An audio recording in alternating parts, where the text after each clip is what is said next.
Welcome to the vlog. I am your host, Craig Wynn, and this handsome fellow over here, he is the co-host. This is the indomitable Wookiee. We're here to continue our story on the last word picture. We're reviewing what is said in the 89th Mizmor. And to set the scene for what is transpiring here, this is really the fulcrum of human existence. I would go so far as to say that about the circumstances surrounding this song. You see, all the way from the beginning, all the way back to the garden 6,000 years ago, Yahweh was firstborn. Someone he just called the man, the first individual that Yahweh conceived in his image. Giving him both a nephesh, which is consciousness, which all animals have, and uniquely a neshama, a conscience, the ability to intelligently relate to him. We started an episode that was quite the experiment between God and man. He wondered, was it possible for a life form to be able to relate to him in a way that was productive, that was enjoyable, that was useful, that was incremental and beneficial to his existence and to ours. And so God created a microcosm of the earth in Eden, a place that was particularly conducive and uniquely beneficial to sustain life. And he placed his firstborn, this man called the man, Ha-Adam, in that place. And they began an interesting relationship, just that it didn't materialize as God had hoped. Now, I'm sure you haven't heard that unless you've listened to these programs, that Adam was a bit of a flop. And it's because the man didn't have the energy, the sense of curiosity, of observation, of thoughtfulness, certainly of responsiveness, and of reliability to earn God's trust, such that this experiment in the enclosed confines of Eden could be allowed to grow beyond that, such that this one creature could be given incremental dimensions, be enveloped not in a limiting physical body, but enclosed his soul in light, such that he could go off and explore the universe with Yahweh, travel through the dimensions and time. That for that to happen, he was going to have to find a life form that was observant, responsive, thoughtful, one that was absolutely willing and enthusiastic about engaging with him, and then someone he could trust. And the first man, his firstborn, didn't measure up. And what God realized is that he would never have measured up to his potential, if that potential existed at all, inside the protective confines of Eden. No, man would have to gain experience on his own apart from God. He would have to observe his environment, shape it to his survival, engage in the process of life, make mistakes, learn from them, fall, and get back up.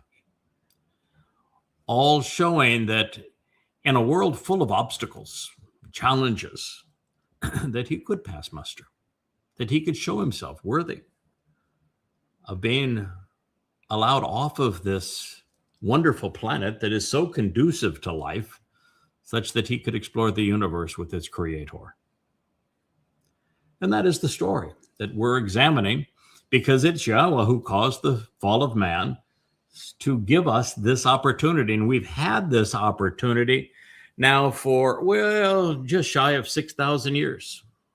That's a very long time. And in all of that time, there are very few people that have gained Yahweh's attention such that he says, yeah, that one has potential. That one, I think I can work with. This one appears thoughtful and reliable, certainly willing to engage, and redeployable because they're dependable. And that story progresses through individuals like properly identifying who Adam really was. And I think he was Dowd, God's firstborn.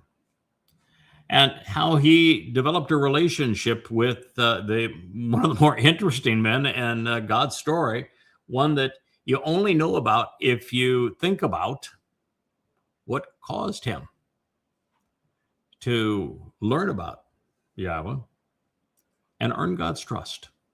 And that would be Chanukh, who is the one who is learned, one who is properly trained and equipped and then deployed. How was it that Chanukh could come to have known about Yahweh? At the time, there was no Torah. At the time, there was only one person on the planet, and, the planet at this point, same size as it is now, but Nesilma man, those capable of engaging in a conversation with the God, as Chanukh obviously did, they were very few individuals. And the most prominent of them would be the man who had come out of Eden, now just known as the man, Adam, and conceived right around 600 years into Adam's 930-year life. The last third of his life, Chanukh would have had the opportunity to get to know Yahweh through the stories that Adam recalled of him. And then, obviously despondent based upon the quality of his life then versus now, I'm sure that Yahweh appreciated Chanukh supporting his firstborn, which is how he earned Yahweh's trust. There is no other meaningful way, rational way that this can be accomplished. It's why I began to look at all things from the perspective of, who are these people? What are their similarities? How are certain souls redeployed through God's story?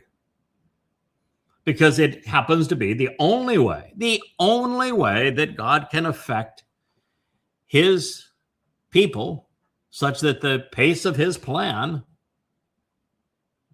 stays on track. There's no other way. And it's the ideal way. It's exceedingly ingenious and also extraordinarily easy for God. In fact, it's easier for God than any other method. Finds people he likes working with, that he can trust. And when it's important, when it's really important, he deploys them. And of course, there were important moments before the fall of King Dowd, who fell more precipitously by far than did Adam before him. The fall of King Dowd is the most egregious story that appears anywhere among the writings, prophets, Psalms, and Torah. There's the only thing that even could be compared to it is the constant embittered antagonism that the malcontents that became the children of Israel showed to Yahweh during the Exodus. But the difference is they never endeared themselves to him and just stayed embittered all the while Dowd did early in his life endear himself to Yahweh. But his fall was every bit to the extent of the children of Israel during the Exodus. He was belligerent towards God. And it became so bad that just as had happened with the children of Israel during the Exodus, God stopped talking to his people. He would talk through Moshe, but never directly to them again. Still hasn't talked directly to them. And God stopped talking to Dowd. Anything he had to say, he said through an intermediary. And what he had to say was harsh. And so God was put in quite a predicament, because if this wasn't resolved, the entire human experience, gone. Nothing left of it. The planet devolves into chaos. Everyone dies. None of the Moedim are fulfilled. There's no upcoming Shabuah harvest, no Teruah gleaning, no sacrifice of the Adam of Parah, no remnant of Israel, no return of our Messiah or God, and no restoration to the conditions of the garden during Sukkah. None of that. I'm not here talking to you. You know nothing about the fulfillment of Pesach, Matzah, and Bikurim, because they would not have been fulfilled. The covenant's benefits could not be achieved. It all comes down to this. If the relationship between Dowd and Yahweh, which was fractured beyond even divine repair, God couldn't resolve it. I mean, God himself could not resolve it. He had no interest in resolving it. I mean, he had an interest in resolving it, but he, not himself. He absolutely, unequivocally was not talking to Dowd, and his message to Dowd is, I'm going to paint the nastiest picture of a person I can possibly conceive, and I'm going to tell you through Nathan that you are that man. The trust between them was gone. And so the only way to restore that was through intervention. And it becomes obvious along the way that God has fixtures. You know, the first time we're confronted with this reality, when literally the fate of humankind is on the line, where it's do or die, someone either steps up and takes responsibility and accepts Yahweh at his word, does what God says, listens to him and acts accordingly, or the entire human experience is for naught. You know what that moment was? I only got part of the question. I'm watching the stream go down, and we're the king of the cables is doing his normal, which is to monitor all of the streams that we have as a result of this program. So it's unfair when I turn to him, but it's unfair if I don't acknowledge him being here. If I were to have asked him that question when he was able to listen as opposed to managing this program and producing it, he would know that the turning point of the human experience was with Noach. And I'm here to tell you that if Noach was not redeployed, if Noach was not indeed the very man that Yahweh said, he is a man who walks after me. He is a man who has separated himself from all human contrivances, and someone I can trust, someone I want to be with me, someone I can, as his name says, redeploy. If he is not that man, there is no way possible that Noach could have known who Yahweh was, that Noach could have earned God's trust, such that Noach could be the person God would use to salvage the human experience. And that is because everyone around Eden, which is the area around the Black Sea, upper Mesopotamia, this general area, God referred to as Nephilim, the fallen. And he says that they were Hamas, vicious terrorists, overtly religious, And there was no hope for them. And God said, I grieve that I've even created man. And so Yahweh found this one man, or I should say he redeployed him. And his life is just so telling in this regard, that he is the one who served as the catalyst towards the worst period of the interference of the Nephilim, as they were the negative expression of Nesalmaman, man with a conscience.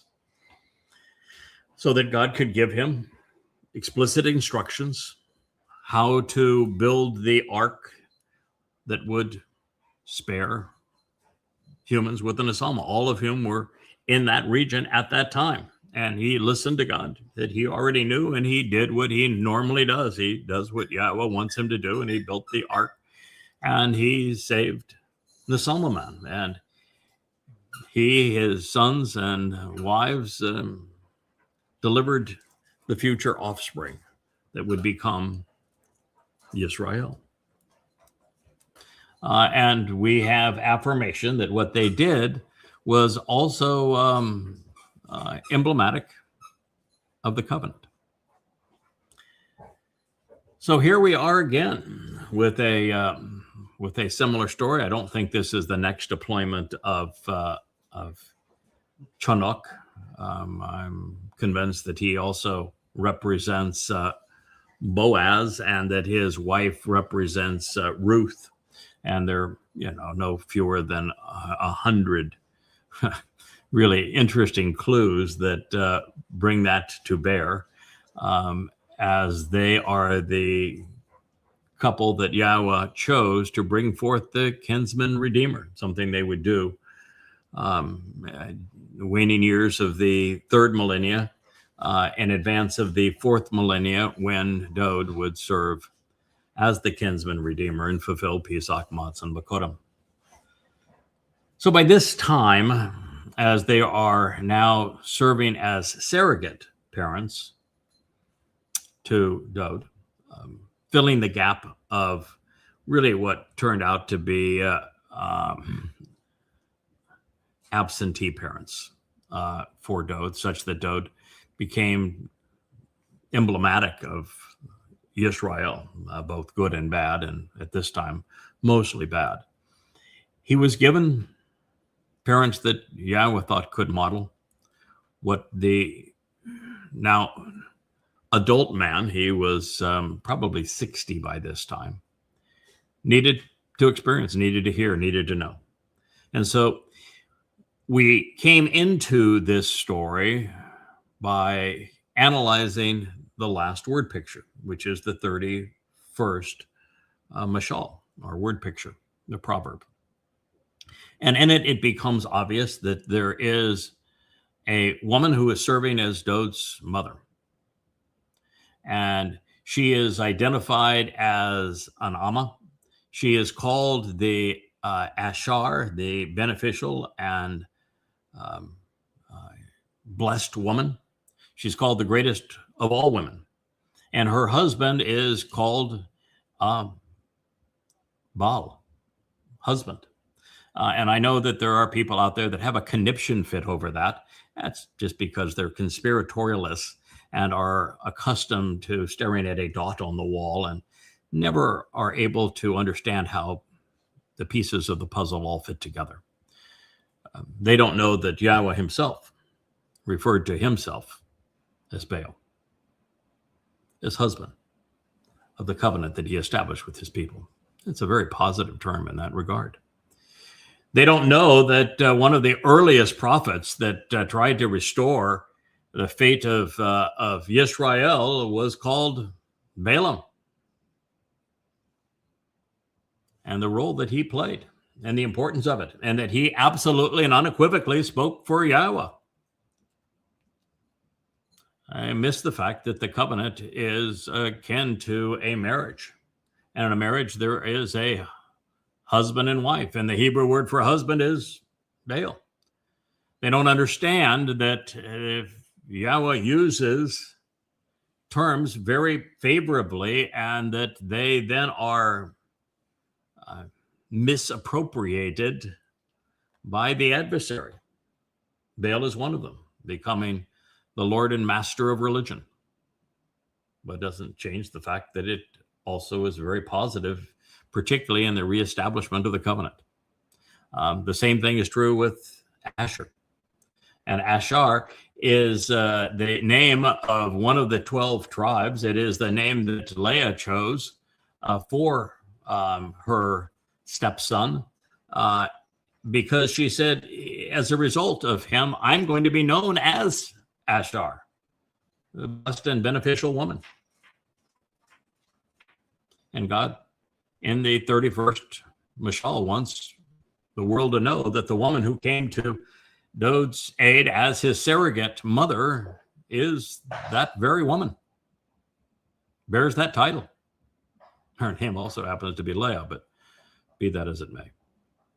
The whole picture has to be understood together. You can't take a fragment over here and say, oh boy, I'm going to make a big deal out of that. That's the mentality of the stupidity of conspiracy and why God hates it. It's the essence of it. It's how it has always been developed. So these two were brought to Dod. And their job was to sober Dod up, which the Amma did, to resolve his issues of lethargy by explaining to him who he was and what his responsibilities were, to reestablishing his awareness that he was the very Son of God, his firstborn, and that as his firstborn, he had responsibilities, and those responsibilities would extend at least 2 lives beyond the one that he was currently wasting. But like, all arrogant, and Dod at this point was arrogant men, particularly men that didn't have a good relationship with their mother, particularly men that didn't choose well among women and had way too many that he didn't respect. He didn't listen to his mother. He would later. He would reflect on everything she had to say, and it would transform his life. But at this point, it wasn't enough. And so the ultimate hammer, I'm going to get your attention right now.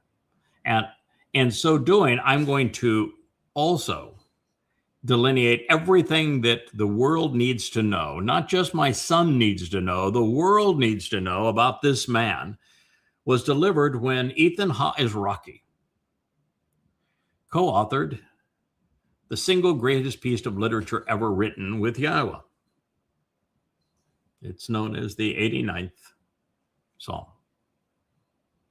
And we have just come upon an amazing statement in it, one which I have now come to understand as a catalyst for the entire human experience. And it's the story about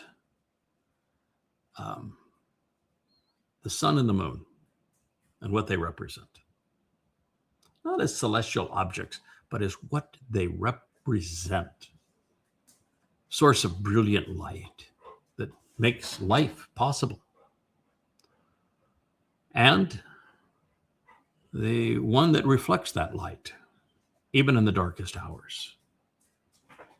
Because Yahweh's first prophecy, among his most important prophecies, is one that nary 1 in a million people, I'm not even sure that there are as many as 1 in a billion over time, that have come to recognize that it even was a prophecy, is the presentation of the greater and lesser luminaries, both of whom God said are great, who volunteer to fulfill serving as the very signs of the Moedim, Pesach, Matzah, Bikurim, Shavua, Teruah, Kippurim, and Sukkah.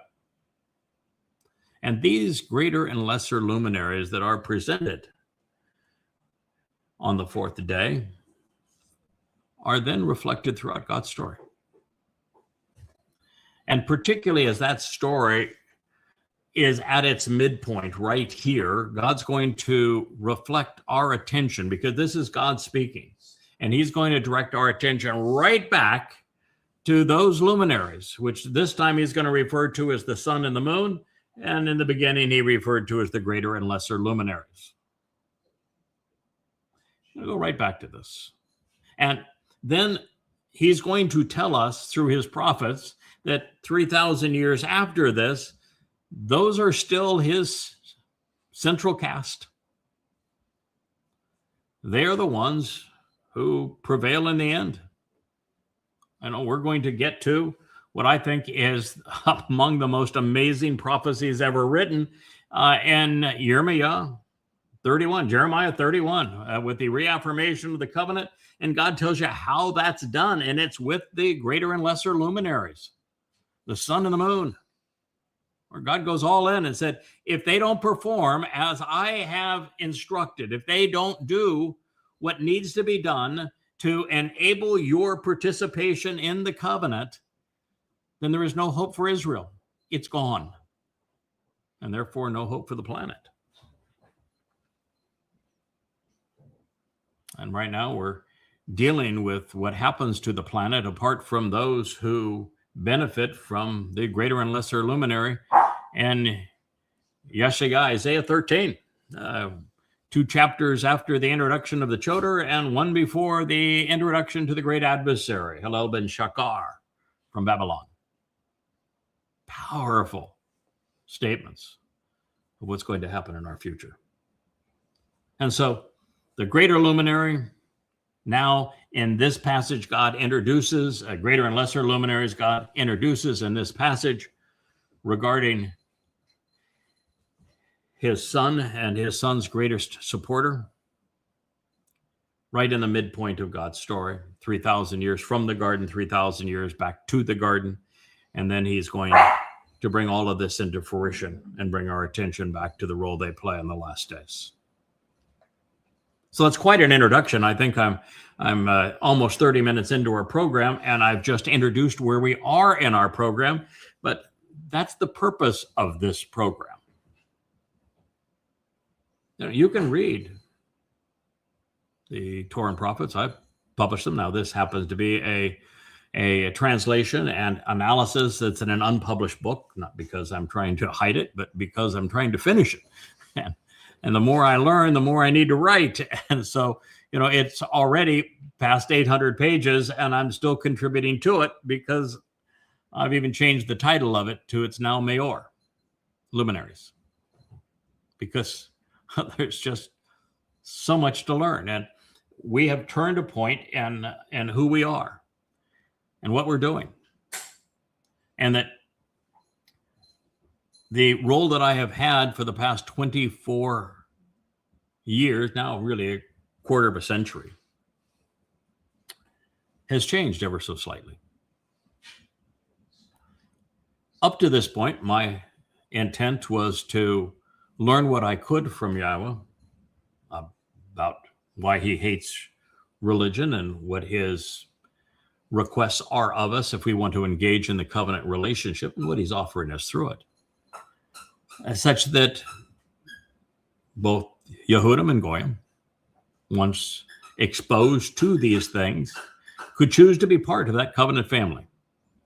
And so I presented all of these books and every interview I did, all open to everyone who might be interested, in hopes that those who were and had an open mind and who were willing to invest the time to learn could become part of the covenant family. But a lot of time has passed since we began.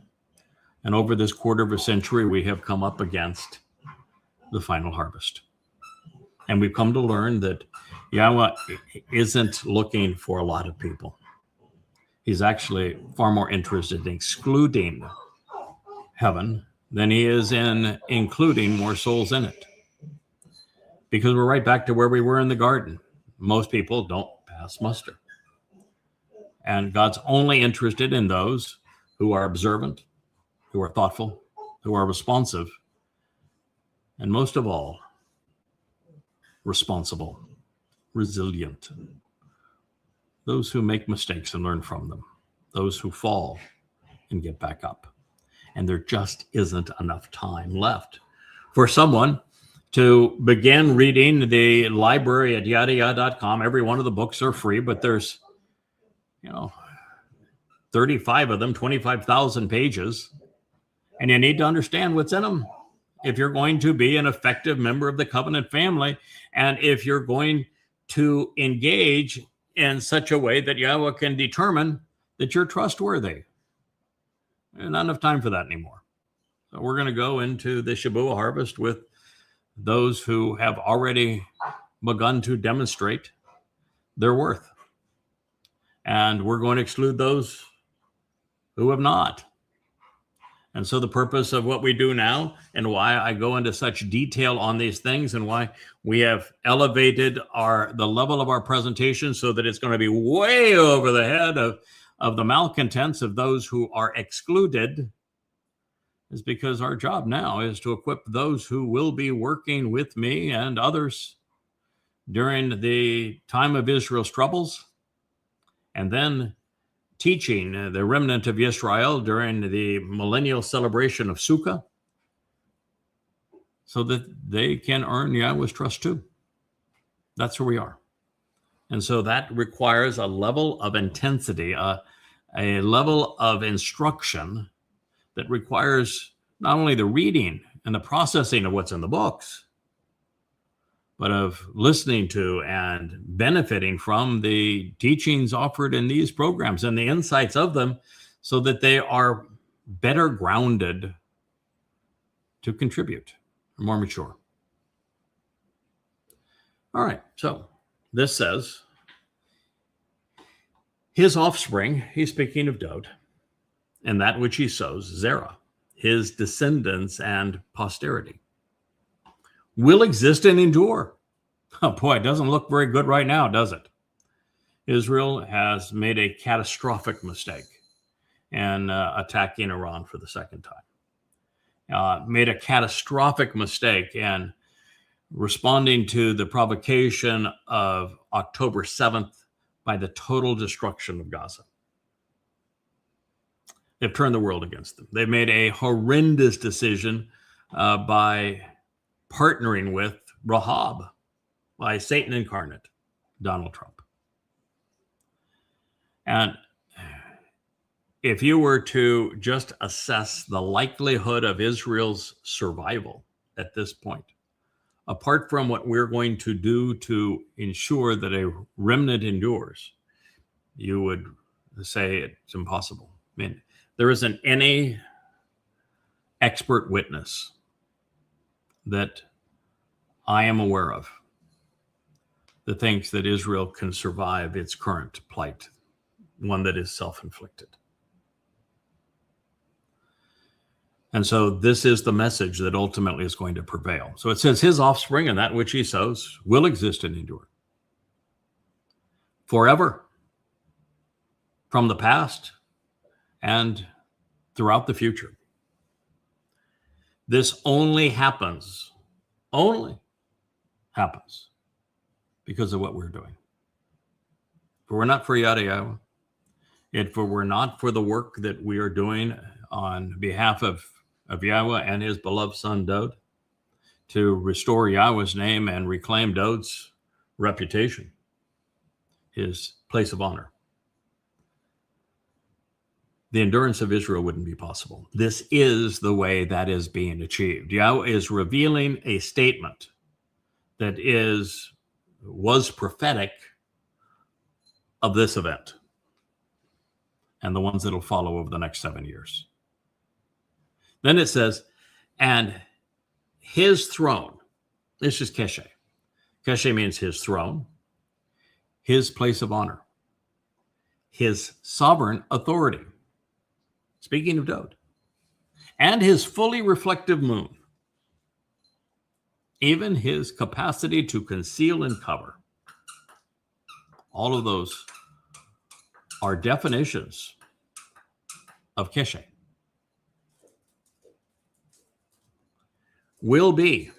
Should be compared to the brilliance of the sun. conspicuously made known before me as my obvious collaborator and acknowledged counterpart in my presence. Mizmor Psalm 89:13. You process that? So the first part of it, I've talked to death.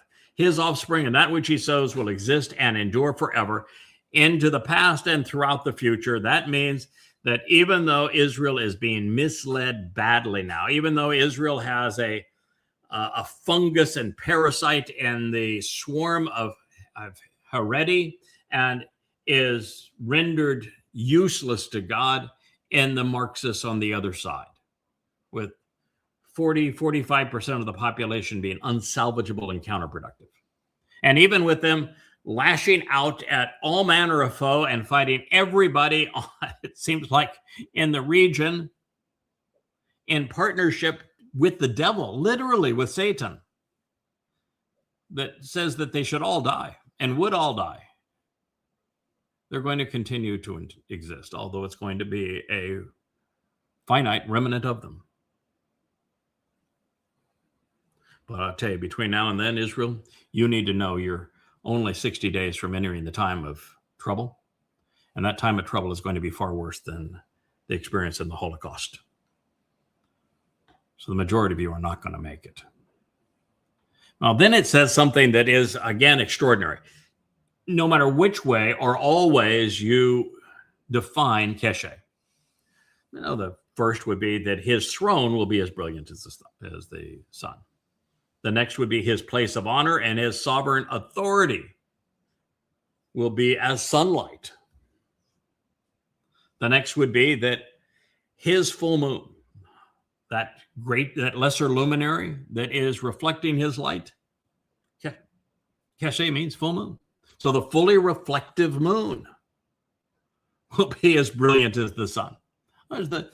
As God says, there's a lesser and greater luminary, and the Katan actually means younger of the two, that they are, in the end, collaborators. They're like father and son, like their brothers. They are eternal partners, inseparable, one a reflection of the other. So even his fully reflective moon will be as brilliant as the sun, as well as his ability to conceal and cover. Conceal and cover have a pejorative, but they're not. You know, before I knew how Dowd went about removing our guilt on matzah and carrying it into Sheol, never to be seen again, which is to conceal it. I looked at the realization that where there is light, there is no darkness. Light literally replaces darkness. And so, you know, there is that symbolism as it would in respect to cover. The darkness is covered by the light. And also, while conceal, as I have just shared, is synonymous with matzah, covering is synonymous with Kippurim, which is the day that Dowd returns with Yahweh. Kippur means to cover. Kippurim it means to reconcile in the sense that all past grievances are covered over. And so all of these insights are germane. But how would you know them if you weren't fully enveloped in God's story? You have to come to the point where you recognize all of the characters, all of the metaphors, all of the symbols and their interrelationship, and can make the connections, chokmah, wisely to comprehend, so that you're in this position to reflect the intent of God's message. Because he's saying all of these things.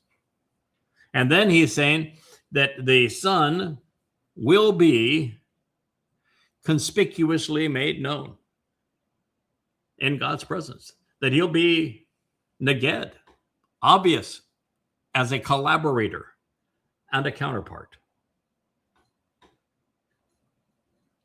Rather exceptional. But it doesn't end there. Remember, the first prophecy in the Torah wasn't just of, there'll be a Gadol Meor, a greater luminary.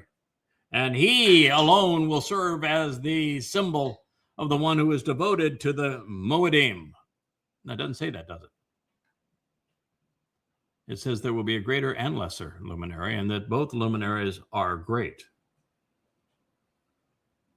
and that both will serve as examples for the Moedim, Pesach, Matzah, Bakodim, Shavuot, Teruah, Kippurim, and Sukkah, because they will volunteer to have fulfilled them. So, even though Keshe reflects moon, God wants to make certain that you understood that association. So he says, similar to, just like, compared to, in the manner of, Ka, Yaresh, the moon. He's also prepared and affirmed as this will be set in place and established from long ago. Yeah, like 3 billion years ago? Isn't that when the fourth day of the creative epoch begun? 4 billion years ago? Yeah, I'd say that's fairly long ago. And if I'm right about the soul that was the first man being the firstborn and therefore Dod's soul, and it being redeployed, his soul first appeared 6,000 years ago. And then mine that came to know Yahweh through him, and then came to earn God's trust by supporting him as Chanukh, would have been 5,400 years ago. That would be a long time, right? That's how long these two have been at it together.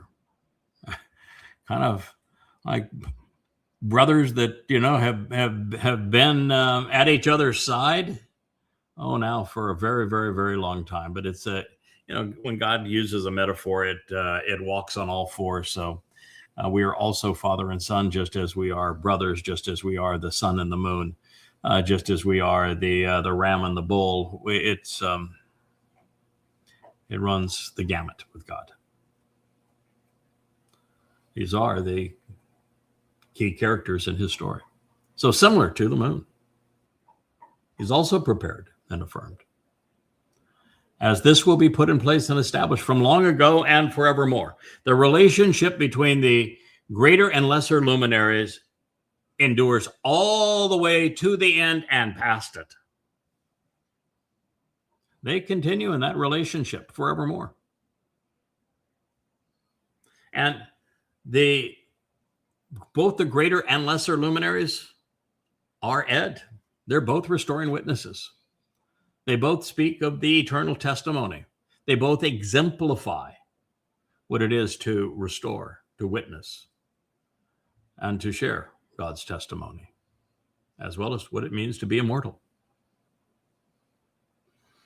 And God says, those are my guys. I'm all in with those guys. They're enduring. Yeah, they've been deployed over a long period of time, many times. They're reliable. That's why I keep on deploying them. They're confident and they're credible. Well, they are to some. And they are to God. Wa'aman. He's also, this restoring witness is the moon. He's also readily verifiable. He's trustworthy. He's dependable. And God says, in the sky among the otherwise insignificant specks of dust below. Aha. Shakak. 1 in a billion, so to speak. Huh? Pause now and contemplate what you have just read. Good idea. Okay, so in 44 minutes and 50 seconds, I have taken you right back to where our last program concluded. And I did so because I realized that if I didn't do so, that what I was going to share from this point on would not have resonated with you, and I would have been a really lousy teacher. So here we go. Ethan, who is the perpetually reoccurring and continuously deployed Resonate? Ring a bell with you? Ha is Rocky, one coming forth as a tree to narrate these events. Now Yada will have completed his recent stint as one of the two during the conclusion of the time of trouble. His Ed testimony will endure and remain reliable as he is forever confident and credible. Now, this is one of the many times that the sun and the moon are joined together in this way, and there are many of them. That's how I'm rewriting the final volume of Coming Home, Mayor Luminaries, is because they are really woven into God's story. And you can't just go to the passage that says, oh, well, there they are, because then you'll miss the entire setup for how God intends to use them. So here God is saying that the moon, representing an individual like the sun, will be prepared to affirm and reestablish his credibility and Dod's responsibility. Make no mistake, it was Dod's seat of honor, Dod's responsibility, Dod's authorization, Dod's very existence that is going to return as brilliant as the sun and God's presence. So this brilliance of the sun is being equated directly to a man. The greater luminary is a man. The man is Dod. And therefore, the moon, who is now being equated to the man, is the one who most adroitly, most continuously reflects the king's credibility, reestablishes it, reflects his brilliance. He's Yada. There's no other candidate for it. It's obvious if your eyes are open, if your mind is open, unless you're just a malcontent, and then nothing that God says will matter to you. So the moon is also an individual. And he's prepared to affirm and establish his credibility and Dod's responsibility. He will continue to reflect the sun's life. And at this point, he is reestablishing it. That's the whole point of the 89th Mizmor. The sun had been eclipsed. So just as the Earth's satellite mirrors the sun's brilliance when our star is otherwise unseen at night, that is what's happening here. Dod went dark amongst his people, amongst the world, as they stole everything that was important to his brilliance. And now it is the lesser luminary, the moon, that has restored all of that, so it can be seen again for all that it means to humankind. And that's why this individual being associated with Dod, albeit less luminous, is called an enduring and reliable, even loyal witness.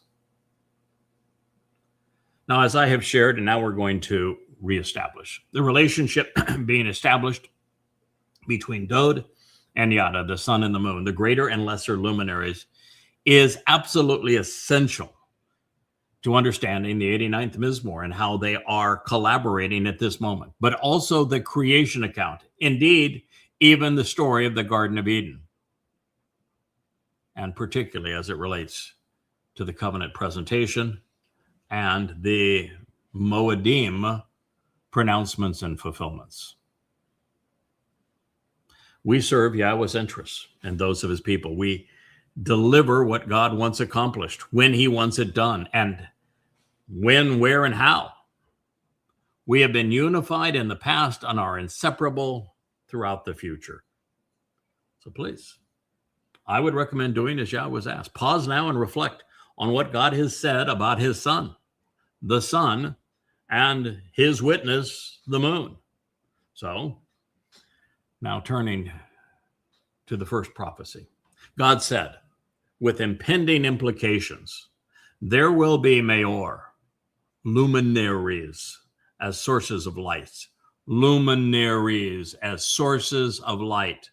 Ma, to ponder the implications of, or illumination, in the expanse of the heavens, to understand the separation between the time of light, as it is distinct from the darkness of the night.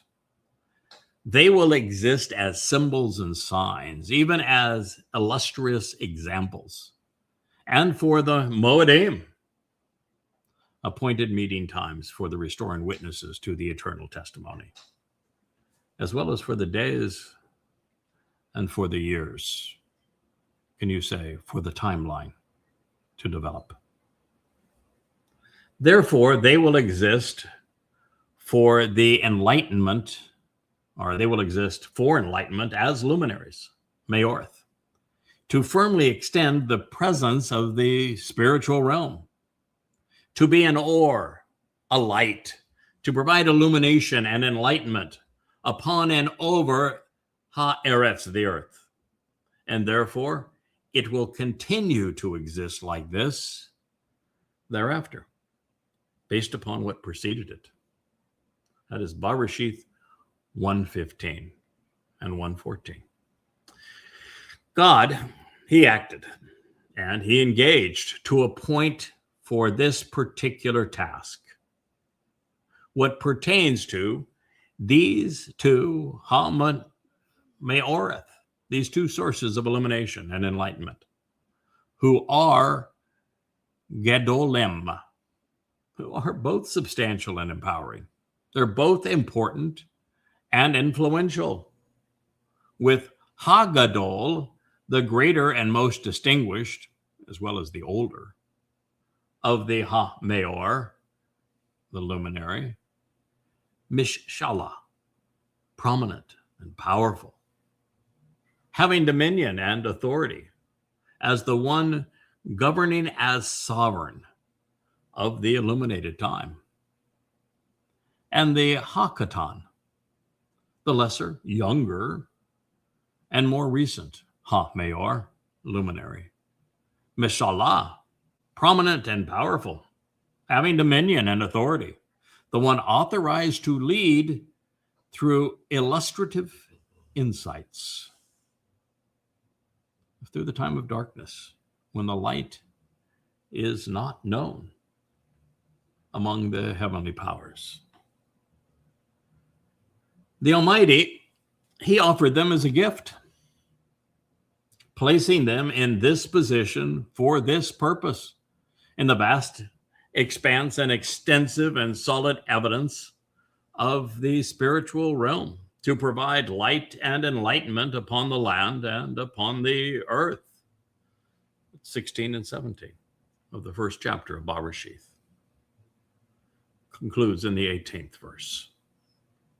And to govern, showing leadership by offering proverbial, illustrative, and memorable pictures comprised of words during the light of the day and through the darkness of night, providing a contrast to set apart or expel by severing association, through understanding and discernment, and by making intelligent connections leading to comprehending the light and comprehending the interval of time, such that you understand even in the darkness. God, he saw that this indeed was good. It was beneficial and productive. Stamp of approval on those two. Barashith in the beginning, Genesis 1:18.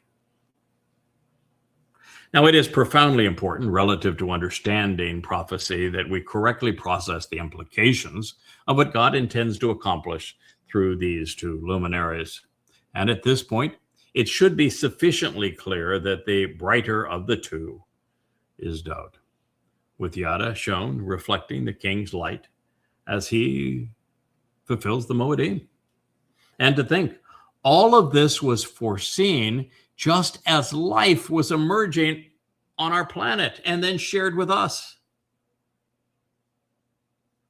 Well, there's yet another enlightening connection between these men and the symbols representing them. And this one is presented in the 104th Mizmor.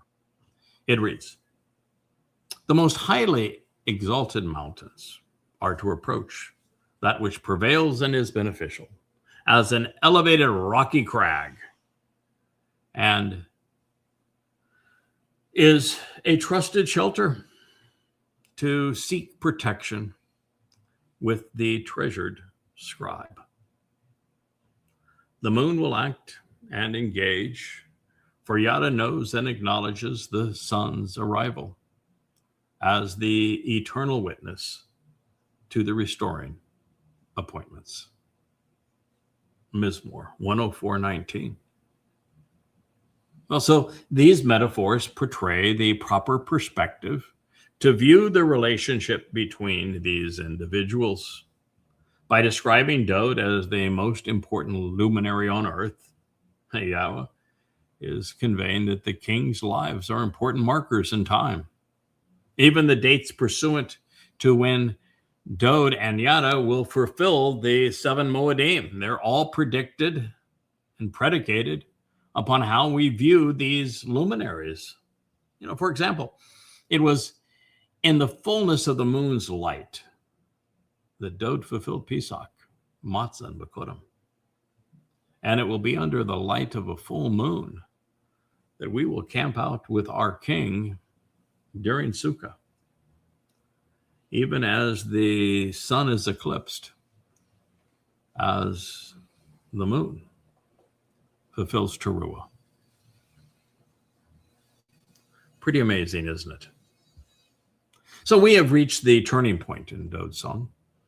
And by the way, we're going to return to many, many more instances of the sun and the moon and how their interplay in this story work through God's timeline. But for now, we're still finishing and focusing upon the 89th Mizmor as the turning point in Dowd's life when his relationship with Yahweh was restored so that he could live up to the brilliance that God had in store for him.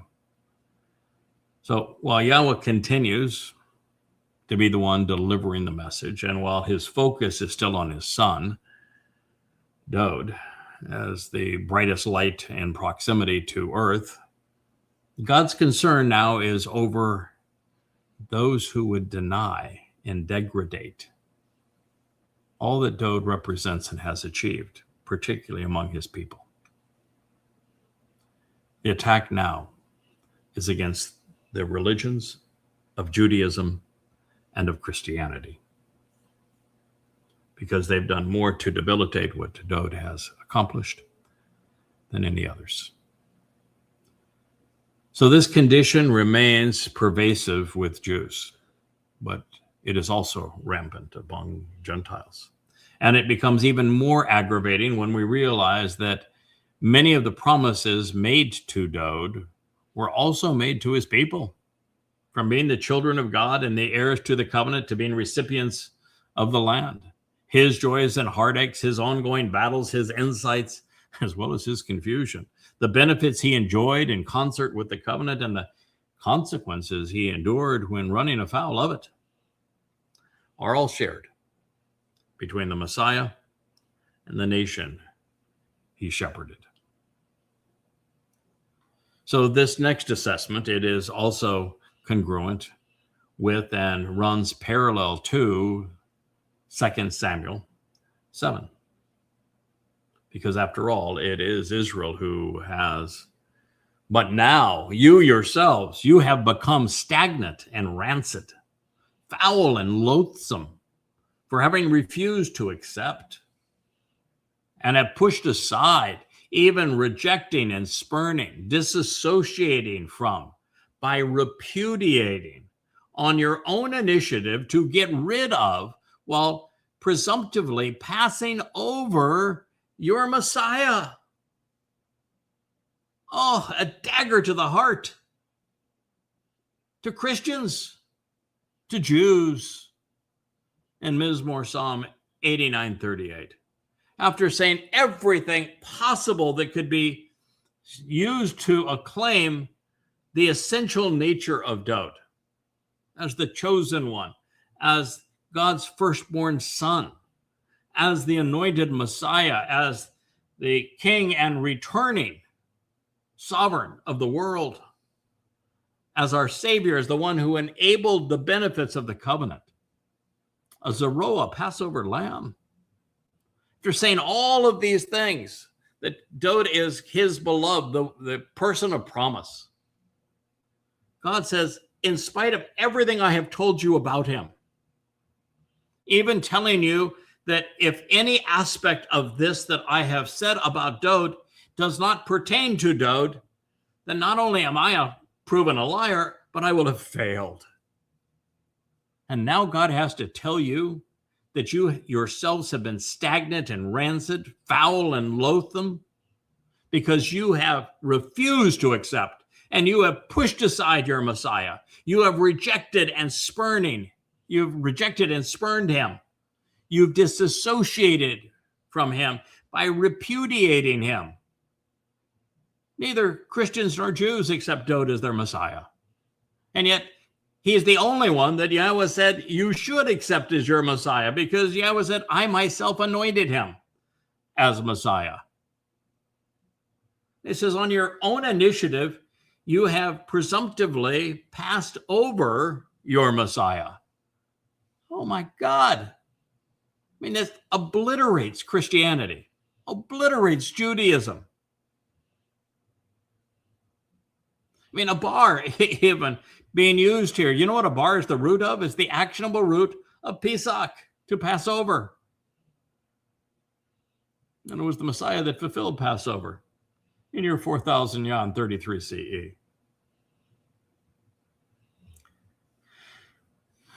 In the long litany of poor decisions over the millennia, this is among the most condemning. As frustrating as it had to be for God to endure the constant caustic rejection of those he was trying to save between Mitzrayim and the promised land, as appalling as it was and must have been to witness their love affair with their own words and religions, as he was speaking directly to them and then through Moshe to them. Now, this was worse. It's not just that Yahweh loves Dowd. It's that God's Son made the ultimate sacrifice for his people. He told them what he was going to do 1,000 years in advance, and yet they rejected him anyway and denied everything that he represents, including his fulfillment of Chag Matzah. And then they replaced him with a false Messiah. Now, 3,000 years later, they still haven't come to their senses. This is an exceedingly harsh and graphic rebuke,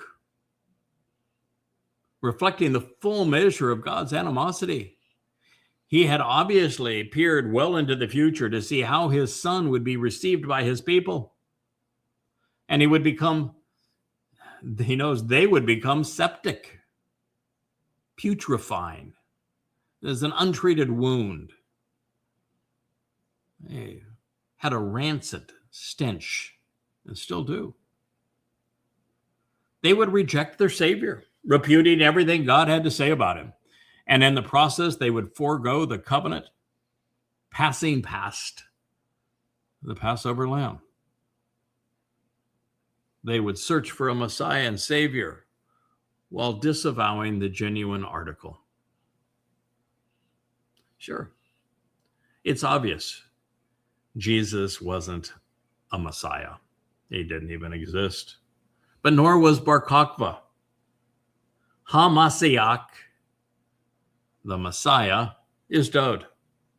To promote, to believe in, to worship, or to claim another by any name is to be perceived as odious by God and to be spurned by him. With only the Torah before him, in his present funk,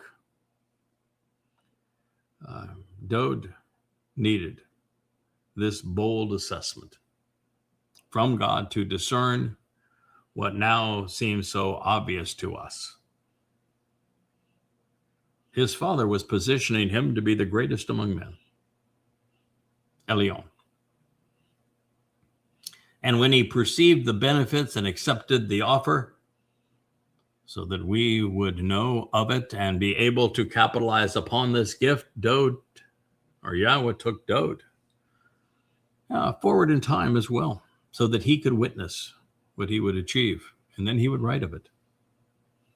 The lone eyewitness accounts were all scribed in first person, and they're found in Mizmor Psalms 22 and 88. And if that were not enough, each of the first 30 songs sung by Dode addresses this decision to serve in this manner.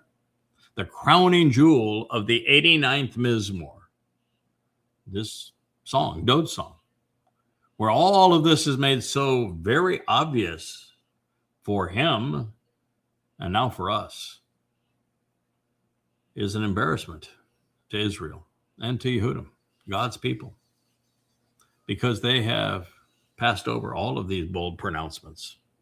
And as a result, they have rejected their Messiah. Denial of God's attestation that Dode is the Son of God, our returning King, the Messiah, and our Savior, results in being rejected by God. Nullifying the gift of life they have been so generously offered leaves them with no excuse, no benefit whatsoever.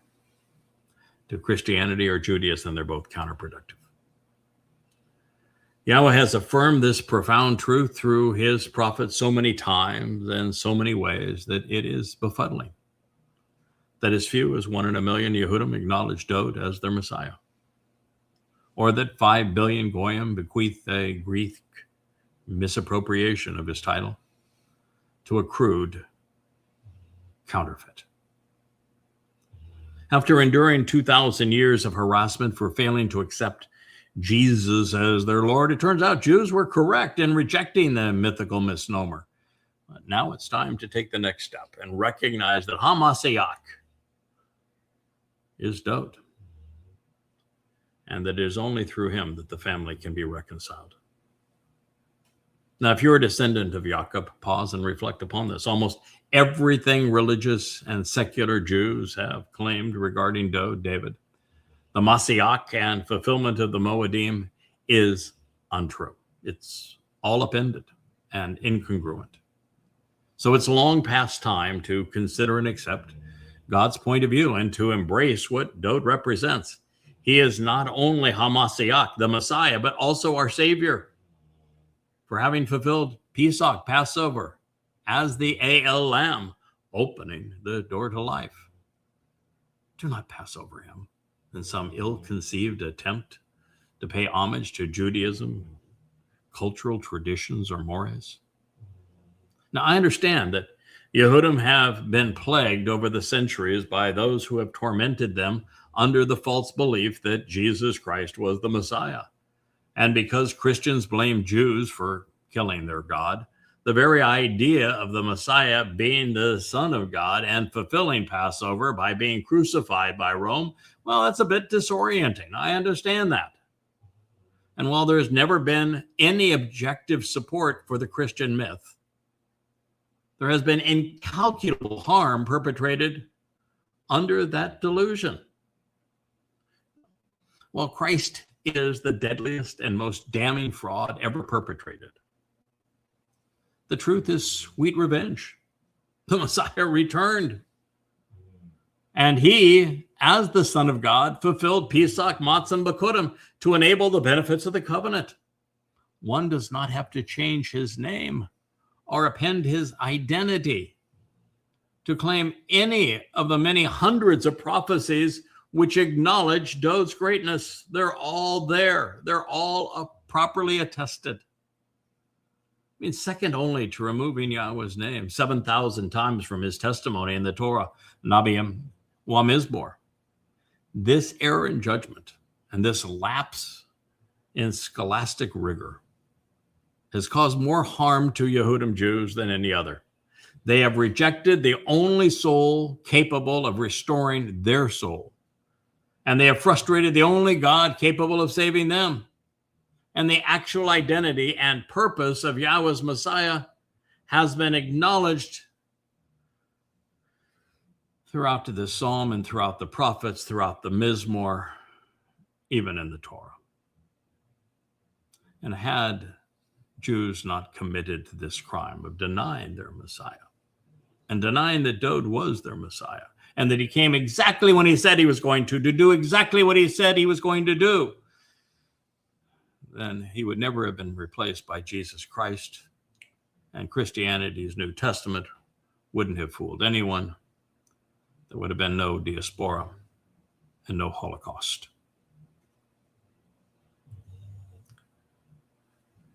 As I have shared, affirming this heartbreaking reality, the Hitpael stem modifying a bar passing over, your Messiah proves it. This uncommon designation reveals that the religious were not coerced.